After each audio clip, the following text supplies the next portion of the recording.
Admito que eu não tava dando a mínima pro lançamento do filme de Five Nights at Freddy's. Não tenho apego pela franquia, nunca joguei os jogos, enfim, não havia nada que me motivasse a sequer pensar em assistir. Mas, como alguém que iniciou sua jornada na internet fazendo cosplays no TikTok, seria praticamente impossível já não ter sido bombardeada com inúmeras produções de criadores fãs da franquia.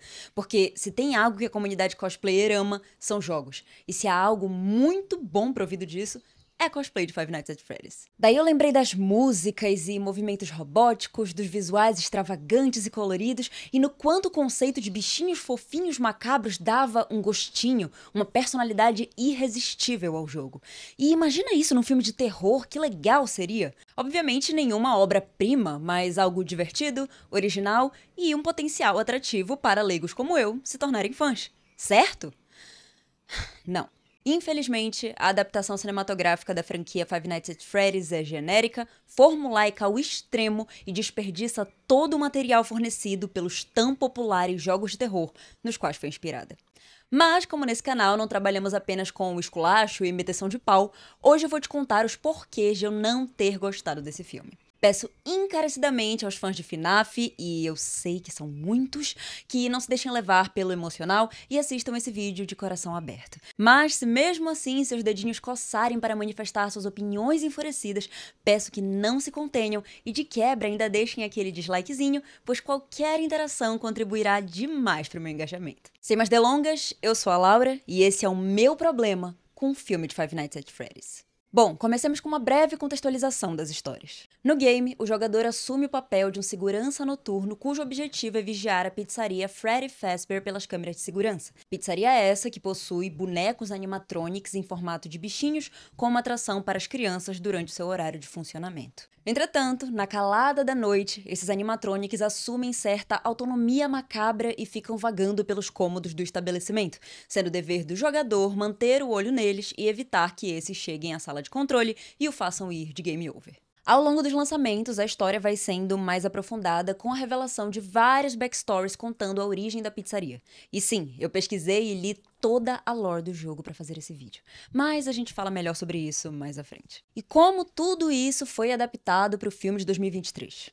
Vamos lá. O protagonista é um cara solitário acometido pelo trauma do desaparecimento do seu irmão quando os dois eram crianças. Sua postura instável o impede de se manter em qualquer emprego, mas a ameaça de perder a guarda da sua irmã mais nova para a tia megera e oportunista o incentiva a aceitar o trabalho de vigilante noturno na abandonada pizzaria dos anos 80, Freddy Fazbear's Pizza. E o resto vocês já sabem. Uma hora ou outra ele acaba descobrindo a existência dos bonecões e a assombração que permeia aquele lugar e o seu passado. Mas por que, a meu ver, o filme não funciona? Com o fim de compreendê-lo melhor e ter mais propriedade para falar, assisti a algumas gameplays do jogo original. E como a maior parte dos defensores da adaptação parece querer lançar o argumento de é um filme pra fã, é só pra quem jogou o jogo, nada mais justo do que utilizar exatamente essa comparação como embasamento da minha crítica. O primeiro ponto é o medo. No jogo, o temor pelos animatronics é despertado não apenas por sua aparência macabra, mas pelo antagonismo assumidos por eles na própria jogabilidade. O principal objetivo do jogador é justamente evitar que os bonecões o alcancem,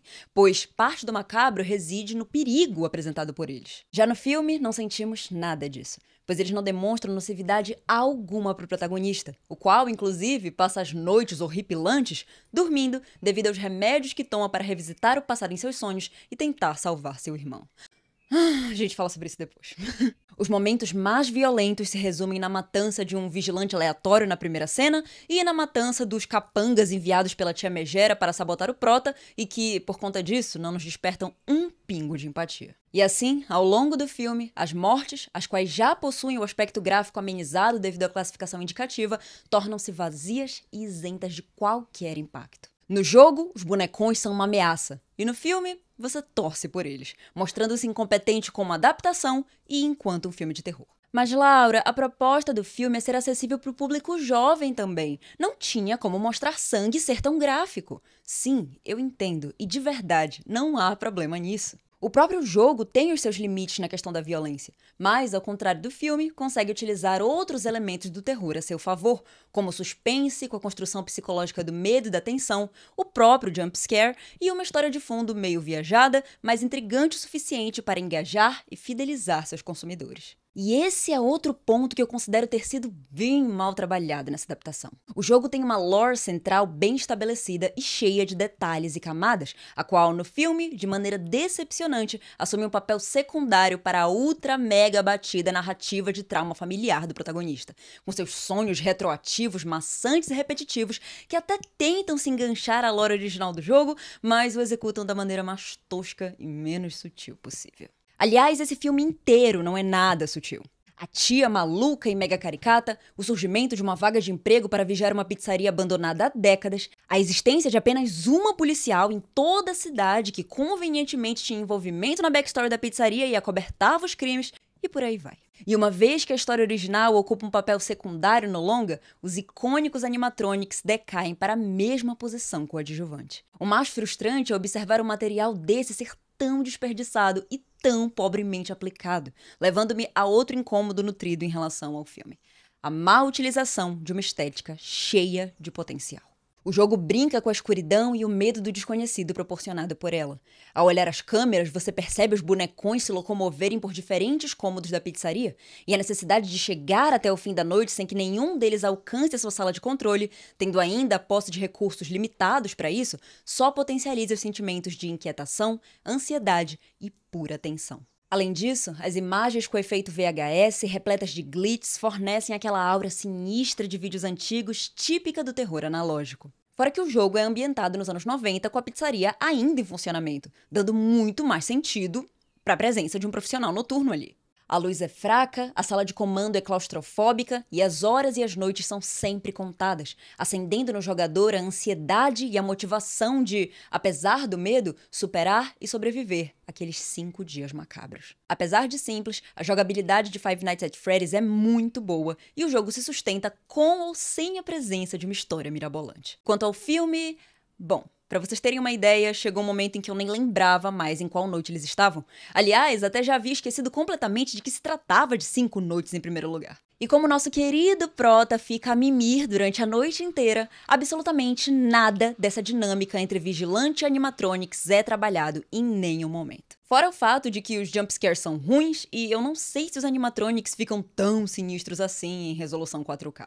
Eu fico imaginando quão incrível seria se eles tivessem de fato aplicado a dinâmica do jogo ao contexto cinematográfico. Trabalhar todo o suspense criado pela provocação da mente e dos sentidos, visando essencialmente o medo e a tensão, seria muito mais provocativo e engajador para o público, sem precisar de qualquer historinha super complexa ou cena ultra sangrenta para dar medo. Ai, Laura, mas os fãs queriam a lore. Mas eles nem se aprofundam na lore. Criam outra, dispersam o foco e fica tudo mal explorado, raso e bobo. Como a crítica de cinema Isabela Boscov sabiamente falou no vídeo dela, o filme não apenas não é nada atraente aos leigos, como eu, como também não consegue fazer jus ao seu material de origem e a toda a sua comunidade de fãs tão investida e tão dedicada. Outro quesito estético muito mal trabalhado na minha concepção é o contraste existente entre a ambientação da pizzaria infantil, com bonecos fofinhos, e os seus segredos mórbidos e horripilantes. O filme poderia ter tanta personalidade se tivesse aproveitado isso melhor,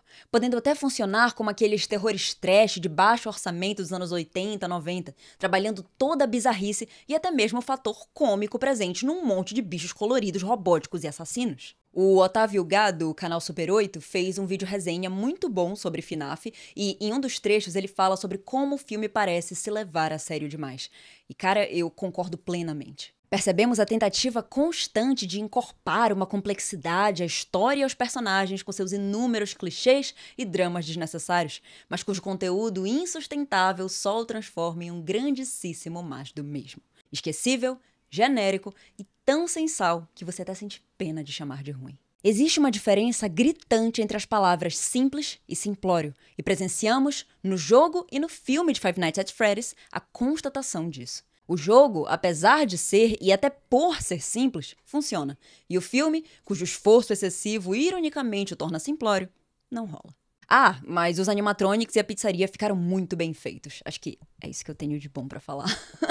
Lembrando a todos, cada experiência é única e eu tenho a consciência de que a impressão do fã pelo fanservice, pelos easter eggs e pelo fascínio de ver um universo cultivado com tanto carinho ser reproduzido na tela de cinema será completamente diferente da perspectiva mais apática de um leigo. Acreditem, eu era super fangirl de Star Wars na época dos lançamentos da trilogia mais atual, e eu também me emocionei com as aparições da Millennium Falcon, do Luke Skywalker velho, e defendia com unhas e dentes a qualidade duvidosa daqueles filmes. Mas enfim, espero genuinamente, apesar dos pesares, que esse vídeo tenha sido proveitoso para você. Considere se inscrever no canal, deixar o like e se tornar um membro, pois agora temos uma página de assinantes e eu começarei a postar por lá quando chegarmos a 10 pessoas, pelo menos. Muitíssimo obrigada por chegar até aqui e a gente se vê no próximo vídeo. Tchau, tchau.